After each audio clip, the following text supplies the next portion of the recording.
নবীজি বলেন, কোন বান্দাকে যখন কবরের মধ্যে রাখা হয়, রাখার পর ওয়াতুল্লিয়া, আমাকে আপনাকে মরণের পর যখন বাসতলায় রেখে আসা হবে, আসার পর তুয়াল্লিয়া, আমাকে আপনাকে যখন পিছনে রাইখা যাহাবা আসহাবুহু, সাথীরা যখন চলে আসবে।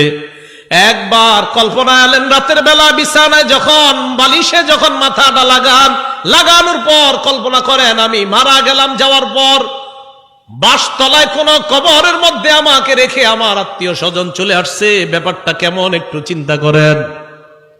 আল্লাহ নবী কয়, কোন ব্যক্তিকে কবরের মধ্যে রাখার পর তুয়াল্লিয়া, কবরটা পিছনে রাইখা যাহাবা আসহাবুহু, যখন তার সাথীরা চলে আসে, বাবা চলে আসে, ভাই চলে আসে, সন্তানরা চলে আসে, আত্মীয় স্বজন সবাই চলে আসে, আল্লাহ নবী বলেন বেশি দূর যায় না, হাত্তা ইন্নাহু লা ইয়াসমাউ কুরআনি আলিহিম, আমরা যে হাইটা হাইটা আসি, আমাদের হাঁটার পায়ের জুতার আওয়াজগুলা ওই কবরবাসী শুনতে পায়। শুনে, কেন শুনে জানেন? ওই মুহূর্তে তার দেহের মধ্যে আত্মাটা আল্লাহ দিয়ে দেয়। কেন দেয়? ফায়াতিয়ানিহি মালাকান, দুইজন ফেরেশতা তার কাছে আসে।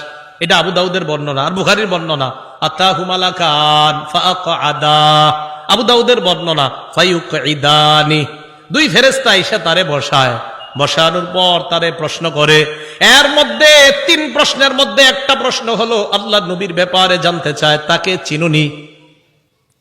ওই ব্যক্তি ইমানদার হলে যদি তিনটা জবাব সুন্দরভাবে দেয়, আর আল্লাহ নবীর ব্যাপারে যদি বলে আশহাদু আন্না মুহাম্মাদার রাসূলুল্লাহ, আমি সাক্ষী দিচ্ছি তিনি আল্লাহর রাসূল, এই কথা বলার পর ওই ব্যক্তিকে বলা হবে উনজুর ইলা মাকআদিকা মিনান নার, তুমি তোমার জাহান্নামের আসনটার দিকে তাকাও, এটা তোমার জাহান্নামের আসন। তো এই ব্যক্তি জাহান্নামের আসনের দিকে তাকাবে। এরপর বলা হবে আবদালাকাল্লাহু মাকআদাম মিনাল জান্নাহ, জাহান্নামের আসনের পরিবর্তে আল্লাহ তোমাকে জান্নাতের আসন দান করছেন। عن أبي هريرة رضي الله تعالى عنه قال أن امرأة سوداء كانت تقم المسجد أو شابا, একজন কালো মহিলা অথবা একজন কালো যুবক মসজিদ ঝাড়ু দিত। কি ঝাড়ু দিত? আপনারা ঝাড়ু দেননি মসজিদ? না, আপনারা শুধু মুয়াজ্জিন সাহেব আর খাদেমের অপেক্ষা থাকবেন, নিজেরা ঝাড়ু দিবেন। মসজিদ ঝাড়ু দিলে দিল সাফ হয়, পরিষ্কার হয়। এক কালো মহিলা অথবা একজন কালো যুবক মসজিদ ঝাড়ু দিত।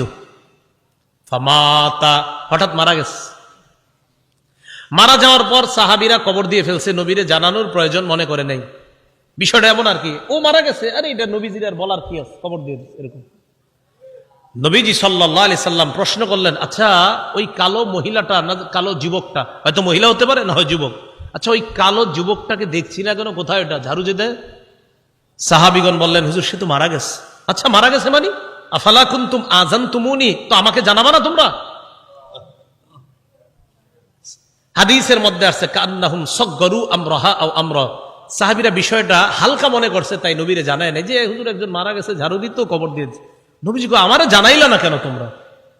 দুল্লুনি আলা কবরিহা আও আলা কবরিহি, তাড়াতাড়ি তার কবর আমারে দেখাও, নিয়ে যাও।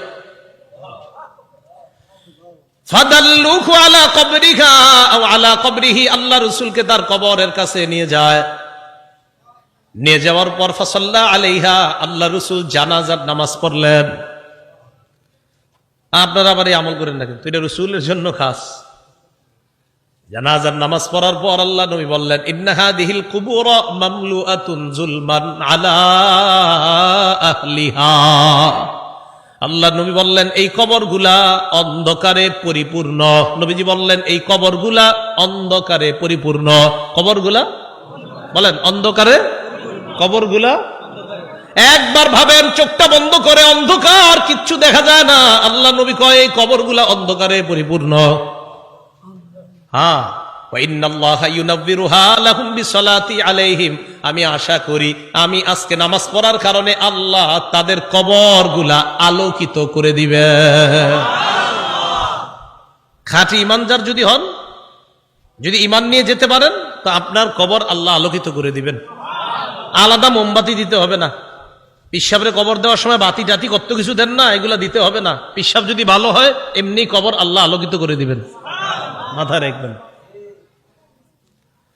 তাহলে কবর অন্ধকার একটা জগতের নাম, দুনিয়াতে থাকতে এটা আলোকিত করার ব্যবস্থা করতে হবে। আল্লাহরে বলা, আল্লাহ আমার কবরটা জান্নাতের বাগান বানায়া দিয়েন, আমার কবরটা আলোকিত করে দিয়েন। আল্লাহ বাবা মারা গেছে, বাবার কবরটা জান্নাতের বাগান বানান, বাবার কবরটাকে আপনি আলোকিত করে দেন, এইভাবে বলা। তাহলে কবর অন্ধকার জগৎ, এটা জানলাম। কবরের মধ্যে দাজ্জাল যেমন ফিতনা, দাজ্জাল দুনিয়ার জন্য সবচেয়ে বড় ফিতনা হলো দাজ্জাল। নবীজি কয় এই দাজ্জালের ফিতনার মতো কবরে কারো কারো জন্য ফিতনা হবে, দাজ্জালের ফিতনার মতো ভয়ঙ্কর ফিতনা। মুসলিম শরীফের বর্ণনা আসছে, মা বাইনা খালকি আদম ইলা কিয়ামিস সাআ খালকুল আকবারু মিনাদ দাজ্জাল। আদম নবী থেকে কিয়ামত পর্যন্ত যত সৃষ্টি আছে এর মাঝে সবচেয়ে ভয়ঙ্কর সৃষ্টি হলো দাজ্জাল। দাজ্জাল নবীজি কয় কারো কারো কবরের অবস্থা হবে এই দাজ্জালের ফিতনার মতো। সহিহ বুখারীর বর্ণনা 922 নম্বর হাদিস। এই হাদিসের বর্ণনাকারী আসমা বিনতে আবু বকর রাদিয়াল্লাহু তাআলা আনহা। দিয়ে আপনাদেরকে একটু পরীক্ষা করি, আলেমরা চুপ থাকবেন, অন্যরা বলবেন।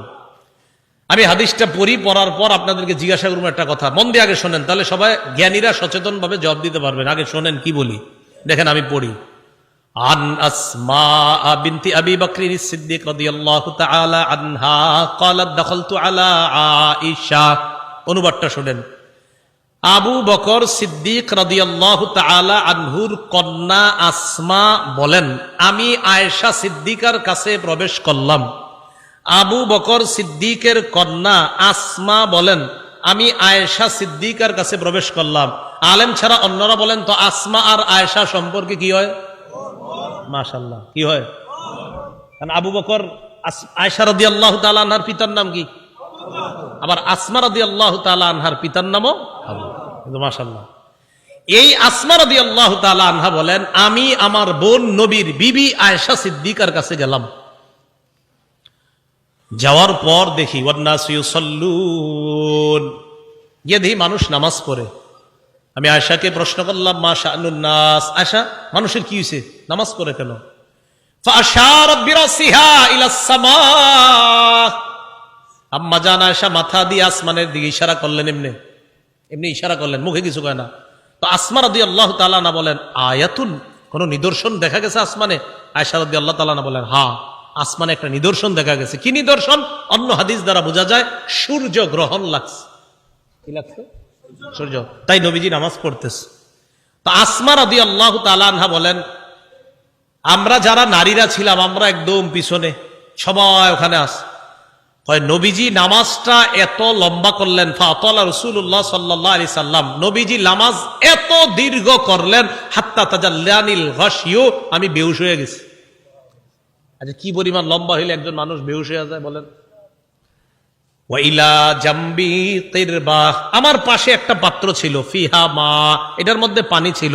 ফাজআলতু আসুব্বু বিনহা আলা রাসি, আমি এই পাত্র থেকে পানি নিয়ে আমার মাথায় ঢালা শুরু করলাম। এত পরিমাণ আমার মাথা গরম হয়ে বেহুশের কাছাকাছি চলে গেছে।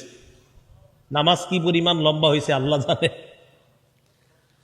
তো আসমা রাদিয়াল্লাহু তাআলা আনহা বলেন, এক পর্যায়ে ফালাম্মান সরাফা রাসূলুল্লাহ সাল্লাল্লাহু আলাইহি ওয়াসাল্লাম হাত্তা তাজাল্লাতিশ শামস, নবীজি নামাজ শেষ করছে, ইতিমধ্যে সূর্য স্বাভাবিক হয়ে গেছে, সূর্য ঠিক হয়ে গেছে।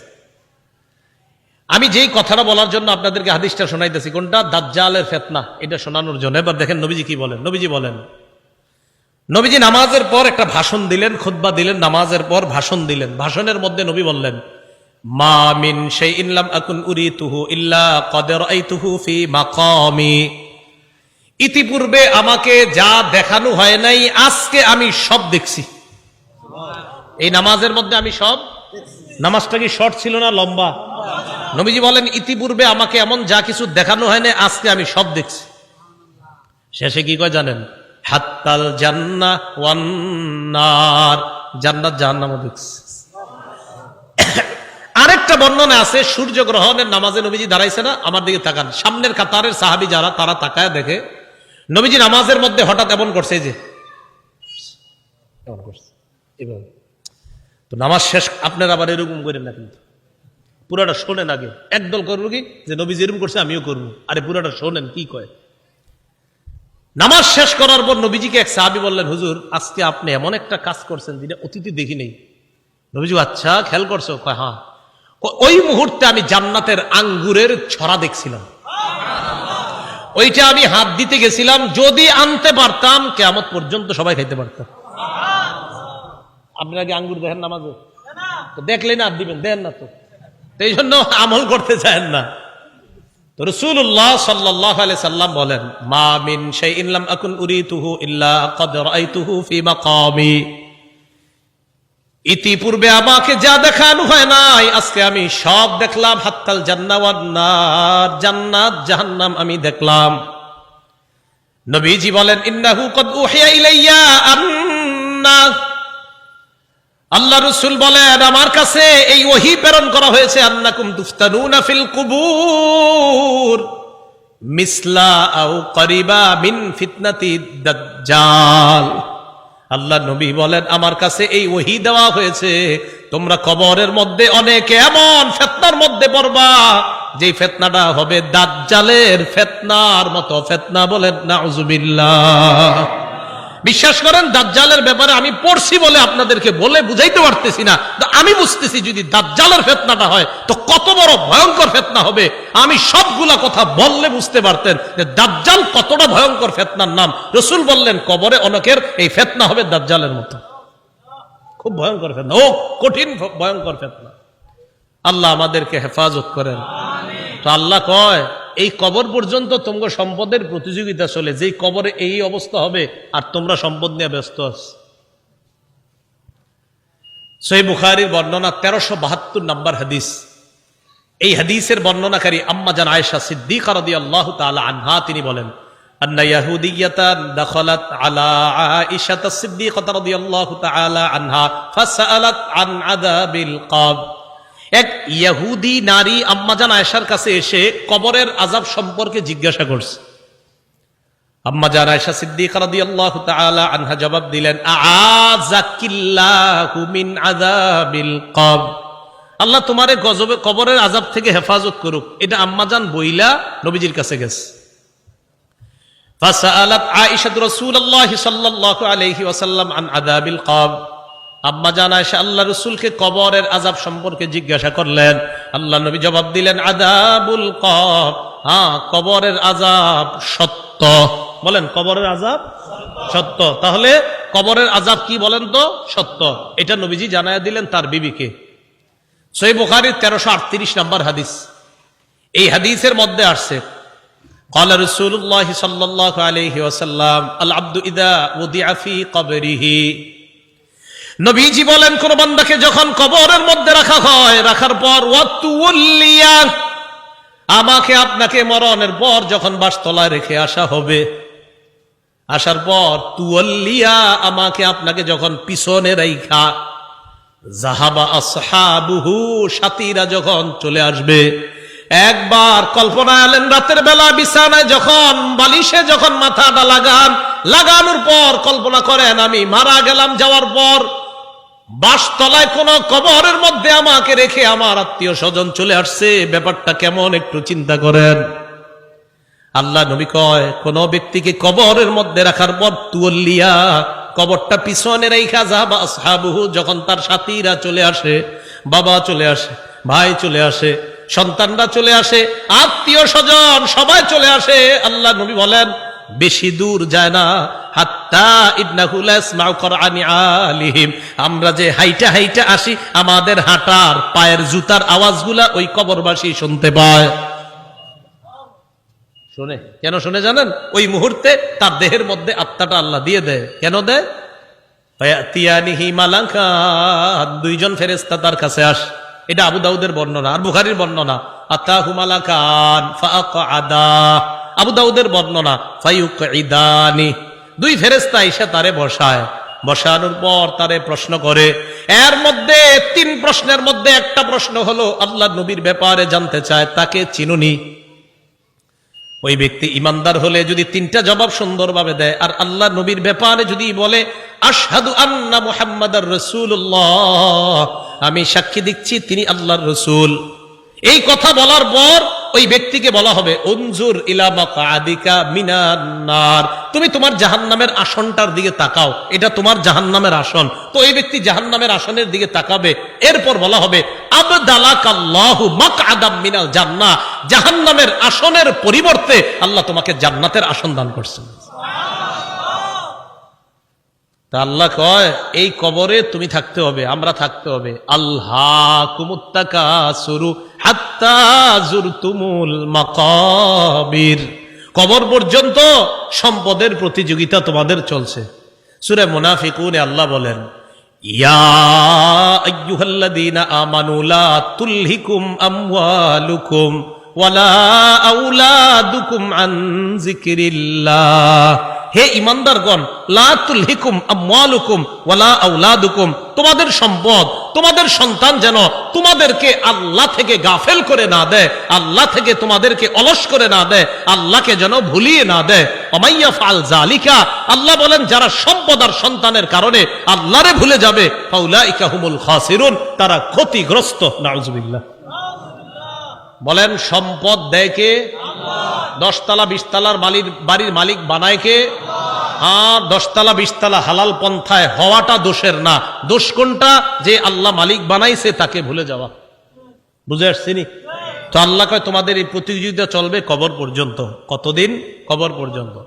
ক্বালা রাসূলুল্লাহ সাল্লাল্লাহু আলাইহি ওয়াসাল্লাম, নবীজি সাল্লাল্লাহু আলাইহি ওয়াসাল্লাম বলেন লা ইয়াজালু কলবুল কাবীরি শাবান ফিসনাতাইন, আল্লাহ নবী বলেন বুড়া মানুষের অন্তর দুই ক্ষেত্রে যুবক হয়।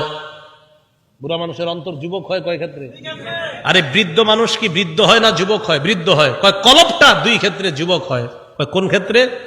ফি হিরসিল মাল, 1 নাম্বার সম্পদের লোভ, 2 নাম্বার ওয়াতুলিল আমাল, লম্বা আশা। কি আশা? লম্বা আশা। কেউ কাকা কই যান? বয়স কত? কয় 75। কোথায় যাচ্ছেন? মসজিদে। মনটা খারাপ কেন? আর বইল না, 4টা ছেলে ইতালি থাকে, এক একজন 5 লাখ করে বেতন। 5 নাম্বার ছেলেটা বাংলাদেশে 50,000 টাকা বেতন। আরে তারে এখনো কোনো কুল কিনারা করে দিতে পারি নাই, টেনশনে আছে কাকায়। রাসূলুল্লাহ সাল্লাল্লাহু আলাইহি সাল্লাম বলেন মানুষ বৃদ্ধ হয়, তার কলব দুই ক্ষেত্রে যুবক হয়। 1 সম্পদের লোভ, 2 লম্বা আশা, বড় আশা। আল্লাহ বুঝার তৌফিক দান করেন। রাসূলুল্লাহ সাল্লাল্লাহু আলাইহি সাল্লামের সাহাবী আব্দুল্লাহ ইবনে মাসউদ বলেন খত্ত রাসূলুল্লাহ সাল্লাল্লাহু আলাইহি ওয়াসাল্লাম খত্তান মুরাব্বাআ। এই হাদিসটা বুঝতে হবে সবাই। নবীজি একটা চতুর্ভুজ আঁকলেন। ওই অঙ্কের ছাত্ররা কোথায়? কি আঁকলেন? চতুর্ভুজ আঁকার পর ওয়া খত্ত খত্তান ফিল ওয়াসাতি খারিজাম মিন, মাঝখান থেকে একটা দাগ দিলেন, এই দাগটা চতুর্ভুজের বাহিরে নিলেন। বলেন তো রাসূল কি আঁকলেন? মাঝখানের দাগটা ভিতরে না বাহিরে? আচ্ছা এবার দেখেন মাঝখানে ছোট ছোট কিছু দাগ দিস। এটা চতুর্ভুজ, মাঝখানে ছোট ছোট কিছু দাগ, আর মাঝে একটা বড় দাগ। এই আশেপাশে কিছু ছোট ছোট দাগ, মাঝখানে লম্বা একটা দাগ। বলেন তো লম্বাটা কি ভিতরে আছে না বাহিরে? আচ্ছা একটু বুঝছেন নি কথা? সুম্মা ক্বালা রাসূলুল্লাহ সাল্লাল্লাহু আলাইহি ওয়াসাল্লাম, নবীজি বলেন হাযাল ইনসান, মাঝখানের দাগটা হলো মানুষ। মাঝখানের দাগটা ওয়াহাদাল্লাযী মুহিতুন বিহি আও ক্বাদ আহাতা বিহি আজালু, চারদিকের চতুর্ভুজটা এটা হলো তার আয়ু, জীবন। এবার বলেন চারপাশে এই যে চতুর্ভুজটা, মাঝের দাগটা বলেন, মাঝের দাগ চতুর্ভুজ, চতুর্ভুজ আয়ু মানে জীবন। এই জীবন, এটা তার জীবন, মাঝে মানুষ। দাগ কি শেষ না? মাঝে ছোট ছোট কিছু আছে। মাঝের ছোট ছোট দাগগুলা হাদিহিল আরাজ, এগুলা তার পেরেশানি, বিপদ, বালা মুসিবত, রোগ বিমারি। একটা আসে ভালো হয় আর একটা আসে, এরকম চলেনি জীবনে? একটার পর একটা আসতে থাকে। এই আসতে আসতে এক পর্যায়ে আবার জিজ্ঞাসা করছি, চারদিকের দাগ, মাঝের দাগ, ছোট্ট ছোট্ট দাগগুলা বালা মুসিবত, বিপদ আপদ, ব্যস্ততা। মাঝখানের দাগটা কি চতুর্ভুজের ভিতরে না বাহিরে? নবীজি বলেন মানুষ মারা যায়, বাহিরে যেই দাগটা এটা হলো তার আশা। মানুষ মারা যায়, আশাগুলা থেকে যায়। আশা কি জীবনের ভিতরে না বাইরে? এই যে মানুষ, ওর আশা হলো এত বড়, ও হলো একটু। এবার বাহিরে যেটা, এটা হলো ওর আশা। নবীজি কয় মানুষের জীবন এতটুকু, মানুষটা এতটুকু, ওর আশা এতটুকু, ও মারা যায় আশাগুলা থেকে যায়। ভাই বুঝছেন নি আপনারা? আচ্ছা, তো আল্লাহ পাক রব্বুল আলামিন বলেন আলহাকুমুত তাকাসুর হাত্তা যুরতুমুল মাকাবির, কবর পর্যন্ত এই সম্পদের প্রতিযোগিতা, প্রাচুর্যের প্রতিযোগিতা তোমাদের চলতেই থাকে। আল্লাহ আমাদেরকে কবরের প্রস্তুতি নেওয়ার তৌফিক দান করেন। আচ্ছা, এরপরে দেখেন কি বলে, কাল্লা সাউফা তা'লামুন সুম্মা কাল্লা সাউফা তা'লামুন, অপেক্ষায় থাকো, অচিরেই জানতে পারবা, অবশ্যই অচিরেই জানতে পারবা। কাল্লা লাউ তা'লামুনা ইলমাল ইয়াকিন, আল্লাহ বলেন যদি নিশ্চিত জ্ঞানে জানতা লাতারাবুন্নাল জাহিম, স্বচক্ষে জাহান্নাম দেখতে পাবা। আল্লাহ বলেন লাতারাবুন্না, অবশ্যই অবশ্যই জাহান্নাম দেখবা। সুম্মা লাতারাবুন্নাহা আইনাল ইয়াকিন, নিশ্চিত চোখে জাহান্নাম দেখবা। এরপর আল্লাহ বলেন সুম্মা লাতুসআলুন্না ইয়াউমা ইযিন আনিন নাঈম, এরপর তোমাদেরকে নিয়ামত সম্পর্কে জিজ্ঞাসা করা হবে। আল্লাহ বলেন অবশ্যই অবশ্যই তোমাদেরকে প্রতিটা নিয়ামতের কথা জিজ্ঞাসা করা হবে। আঙ্গুল, চোখ, কান, নাক, হাত, পা, প্রত্যেকটা অঙ্গের ব্যাপারে জিজ্ঞাসা করা হবে। ইন্নাস সামআ ওয়াল বাসারা ওয়াল ফুআদা, আল্লাহ বলেন কান শ্রবণ শক্তি, ওয়াল বাসর দৃষ্টি শক্তি, ওয়াল ফুআদা অন্তঃকরণ, সবগুলাকে কাঠগড়ায় দাঁড়াতে হবে, সবগুলাকে জিজ্ঞাসা করা হবে। এগুলার ব্যাপারে তোমাকে কাঠগড়ায় দাঁড়াতে হবে, তোমাকে জিজ্ঞাসা করা হবে সঠিকভাবে এগুলা খরচ করছো কিনা। এবার একটা হাদিস শুনেন, বলেন তো নেয়ামতের ব্যাপারে জিজ্ঞাসা করা হবে কিনা? আজকে রাতে ভাত খাইছে, খাবার, রাতের খাবার কারা কারা খাইছেন হাত তোলেন। অন্যরা খান নাই রাতের খাবার? মাশাআল্লাহ, খাবেন ইনশাআল্লাহ নাকি? দুপুরের খাবার কারা কারা খাইছেন? ঠিক আছে, হাত নামান, ব্যাস একটা হইলে হইছে। এবার হাদিস শোনেন, মুসলিম শরীফের 4208 নম্বর হাদিস।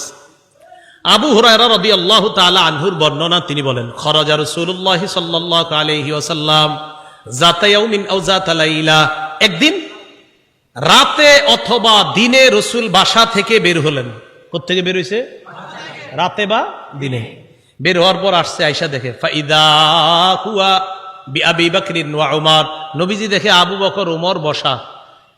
আবু হুরায়রা রাদিয়াল্লাহু তাআলা আনহু বলেন নবীজি বাসা থেকে বের হয়েছে, বের হয়ে দেখে আবু বকর ওমরও বসা। এই হাদিসটা একটু মন দিয়ে সবাই শুনেন আর নিজেদের জীবনটা একটু চিন্তা করেন। নবীজি তাদের দুইজনকে প্রশ্ন করলেন, আবু বকর এবং ওমর, এই দুই সাহাবী, বিখ্যাত দুই সাহাবীকে প্রশ্ন করলেন, আচ্ছা তোমরা এইখানে এই মুহূর্তে কেন? মা আখরাজাকুমা ফি হাদিহিস সাআহ, এই সময়ে তোমরা এখানে কেন? অসময়ে মানে এই সময় মানে অসময়ে, আরে এই সময়ে তোমরা এখানে কেন? এই হাদিস দ্বারা বোঝা যায় সাধারণত যে সময় মানুষ ঘর থেকে বেশি একটা বের হয় না, ওই সময়ে নবীও বের হইলেন, আবু বকরও বের হইছে, ওমরও বের হইছে। নবী বের না হইলে জিজ্ঞাসা করে কেন? আবু বকর ওমর জবাব দিলেন, আহারে কি জবাব দেয় দেখেন, ক্বালাল জুউ ইয়া রাসূলুল্লাহ, হুজুর খিদা লাগছে, ক্ষুধার কারণে বের হইছে। সম্পদ সব ছেড়েছে মক্কায়, নবীর সাথে চলে এসে মদিনায়। নবীজি যে জবাবটা দিলেন, আল্লাহ নবী বললেন আল্লাযী নাফসি বিয়াদিহি আখরাজানিল্লাযী আখরাজাকুমা। আবু বকর ওমরকে আল্লাহ নবী বলেন, আল্লাহর কসম আবু বকর ওমর, তোমরা যে ক্ষুধার কারণে বের হয়েছ, আমিও ক্ষুধার কারণে বের হইছি।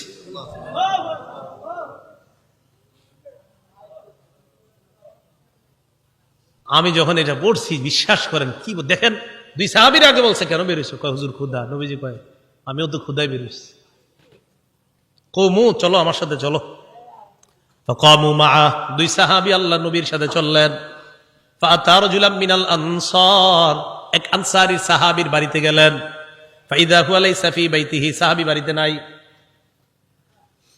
রাআতহুল মারআ, ঘর থেকে আনসারীর বিবি দেখা ফেলছে, সর্বনাশ, আমাদের বাসায় এই তিনজনকে। আল্লাহু আকবার, মহিলা চিনে ফেলছে, ভিতর থেকে বলতেছে মারহাবা, স্বাগতম স্বাগতম। এমন মেহমান পাইলে কে স্বাগত না জানায়? আরে সাহাবী রাসূলুল্লাহ সাল্লাল্লাহু আলাইহি সাল্লাম আর আবু বকর ওমরকে যখন আনসারী সাহাবীর বিবি দেখলেন, ভিতর থেকে বলা শুরু করলেন স্বাগতম স্বাগতম, আপনারা ভিতরে আসেন, ঘরে বসেন। নবীজি ঘরে গিয়ে বললেন, এই না ফুলান, স্বামী কোথায়? মহিলা ভিতর থেকে জবাব দিলেন, জাহাবা ইয়াস্তাজিবু লানা মিনাল মা, হুজুর মিষ্টি পানি আনতে গেছে আমাদের জন্য। এবার দেখেন কি হয়, ইতিমধ্যে আনসারী সাহাবী আসছে। আসার পর সাহাবী দেখে বাসায় নবীজি, আবু বকর, ওমর। আচ্ছা একটু ভাবেন তো মনে মনে, ওই যুগে যদি আপনি হইতেন আর যদি বাড়িতে গিয়ে দেখতেন হঠাৎ নবীজি আর আবু বকর, ওমর আপনার ঘরে।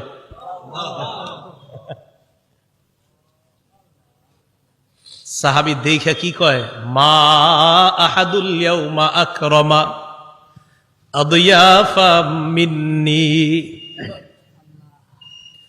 সাহাবী কয়, আজকে আমার চাইতে শ্রেষ্ঠ মেহমান, আজকে আমি যে শ্রেষ্ঠ মেহমানদেরকে পাইছি, আমার চাইতে শ্রেষ্ঠ ভাগ্যবান আর শ্রেষ্ঠ মেজবান আর কেউ নাই। আমি এমন 3 জন মেহমান পাইছি। তাড়াতাড়ি বাগানে গেছে, খেজুর বাগানে। যা আবিল আজ, খেজুরের ছড়ি নিয়ে আসছে। ফিহি বুসরুন আর রতবুন ওয়া ইয়াবিস, শুকনা খেজুর আছে, ভিজা খেজুর আছে, কাঁচা খেজুর আছে। আইনা কয়, যেটা মন চায় এটা খান। আখজাল মুদিয়া, ছুরি নিছে, চাকু নিছে। নবীজি কই যাও? হুজুর পশু জবাই করতে হবে। কি জবাই করবে? মাথা মানে পেরেশান হয়ে গেছে, আমার এই 3 মেহমানদের কেমনে মেহমানদারি করবে? পশু জবাই করতে হবে। নবী কয়, ইয়াকা ওয়াল হালুব, এই তুমি আবার মাথা গরম কইরা দুধ আলু কোনো পশুরে জবাই করো না। দুধ দেয় যে পশু, বর্তমানে দুধ দিতেছে, এরকম পশু জবাই করো না। জি ঠিক আছে। ফাজাবা হালাহুম, স্বাভাবিক একটা বকরি জবাই করছে। নবীজিরে গোস্ত দিয়ে, খেজুর দিয়ে, মিষ্টি পানি দিয়ে মেহমানদারি করলেন। করার পর যে কথাটা নবী বলছে, এটা বলার জন্য আপনাদেরকে লম্বা হাদিসটা শোনাইলাম। নবীজি আবু বকর ওমরকে বললেন, আবু বকর ওমর, বাহিরে আসছিলা কিভাবে বলো তো? হুজুর ক্ষুদায় আম করে বাহিরে নিয়ে আসছে। নবীজি কয়, আবু বকর ওমরকে বললেন, এখন খাইছো? কয় হ্যাঁ। নবীজি বললেন, লাতুস আলুদনা আন হাদা ইয়াউমাল কিয়ামাহ, এই যে খানাগুলা খাইছো না, পেট ভরছো না, এই ব্যাপারেও কিয়ামতের ময়দানে আল্লাহর কাছে জবাবদিহিতা করতে হবে। অবশ্যই অবশ্যই তোমাদেরকে এই ব্যাপারে জিজ্ঞাসা করা হবে। এই খানা খেয়ে আল্লাহর ইবাদত করছো কিনা, এই খানা খেয়ে তুমি সঠিকভাবে চলছো কিনা, আল্লাহ তোমারে খাওয়াইছে, খাওয়ানোর পর আল্লাহর হুকুম তুমি পালন করছো কিনা, এই ব্যাপারে জিজ্ঞাসা করা হবে। বুঝাইতে চাইলাম, এই সূরা তাকাসুরের শেষে কি বলতেছে দেখেন। প্রথম দিকে বললেন সম্পদের কারণে আমারে ভুলা যাও, এরপরে বললেন কবরকে স্মরণ করো, শেষের দিকে বললেন এই নিয়ামতের ব্যাপারে জিজ্ঞাসা করব, কিন্তু এত এত সম্পদ দিলাম মনে করবো না এমনি ছেড়ে দিব, আমি আল্লাহ, আমি সব জিজ্ঞাসা করব। এই সূরা থেকে প্রধান 3টা আমাদের শিক্ষা। 1 নাম্বার, সম্পদের প্রতিযোগিতা করা নিষেধ। 2 নাম্বার, সম্পদ হওয়া দোষের না, কিন্তু সম্পদের কারণে আল্লাহকে ভুলে যাওয়া যাবে না, এটা 2 নাম্বার শিক্ষা। 3 নাম্বার, কবরের কথা স্মরণ করা। এই প্রথম হলো 3টা শিক্ষা। শেষের দিকে আরেকটা, কবরে আরেকটা তোমার জগৎ, ওই জগতে তোমাকে নিয়ামত সম্পর্কে জিজ্ঞাসা করা হবে। কিয়ামতের ময়দানে তোমাকে 5 প্রশ্ন করার আগে তোমার পা 2টা সামান্য সময়ের জন্য নড়বে না। এই 5 প্রশ্ন করার জন্য আল্লাহর কাছে প্রত্যেককে দাঁড়াতে হবে। এর মধ্যে একটা হলো সম্পদ কোত্থেকে আনছো আর কোথায় ব্যয় করছো, এই কথা আল্লাহর কাছে জবাবদিহিতা করতে হবে। আল্লাহ পাক রব্বুল আলামিন আমাদের সকলকে কবরের প্রস্তুতি নিয়ে দুনিয়া থেকে যেন আমরা যেতে পারি, আল্লাহ তৌফিক দান করেন। আমিন। ওয়া আখিরু দাওয়ানা আনিল হামদুলিল্লাহি রাব্বিল আলামিন। মাদ্রাসার প্রতিষ্ঠাতা যিনি, তার জন্য আমরা দোয়া করব, এলাকাবাসী সবার জন্য আমরা দোয়া করব। আল্লাহুম্মা সাল্লি আলা মুহাম্মাদি ওয়া আলা আলি মুহাম্মাদ কামা সাল্লাইতা আলা ইব্রাহিম ওয়া আলা আলি ইব্রাহিম ইন্নাকা হামিদুম মাজিদ। আল্লাহুম্মা বারিক আলা মুহাম্মাদি ওয়া আলা আলি মুহাম্মাদ কামা বারাকতা আলা ইব্রাহিম ওয়া আলা আলি ইব্রাহিম। একটা আবেদন আপনাদের কাছে হাত জোর করে করব। ঢাকা ফজরের নামাজ 4:40, দেশ গ্রামে কয়টায়? 40-45 ফজরের নামাজটা সবাই পড়বেন। এত রাত পর্যন্ত এই সময়ে বয়ান করাটা উচিত হয় না আসলে। 10টা, 10:30টার মধ্যে বা 11টার মধ্যে সর্বোচ্চ শেষ হওয়া উচিত ছিল, যেহেতু রাত ছোট। আল্লাহর রাস্তায় আপনারা ফজর নামাজটা পড়বেন তো ইনশাআল্লাহ। আমারে কিন্তু দাঁড় করেন না আল্লাহর সামনে, আল্লাহর রাস্তায় আপনারা ফজরের নামাজটা পড়েন সবাই। এই মাহফিল একটু বেশি হয়ে রাত হয়ে যাওয়ার কারণে যেন এই কথা আল্লাহর কাছে বলতে না হয় যে আল্লাহ মাহফিল এত রাত হইল কেন, এর লেগে আমি ফজর পড়ি নাকি। আল্লাহর রাস্তায় আপনারা সবাই ফজরটা পড়েন। জি। আল্লাহুম্মা সাল্লি আলা মুহাম্মাদি ওয়া আলা আলি মুহাম্মাদ কামা সাল্লাইতা আলা ইব্রাহিম ওয়া আলা আলি ইব্রাহিম ইন্নাকা হামিদুম মাজিদ। আল্লাহুম্মা বারিক আলা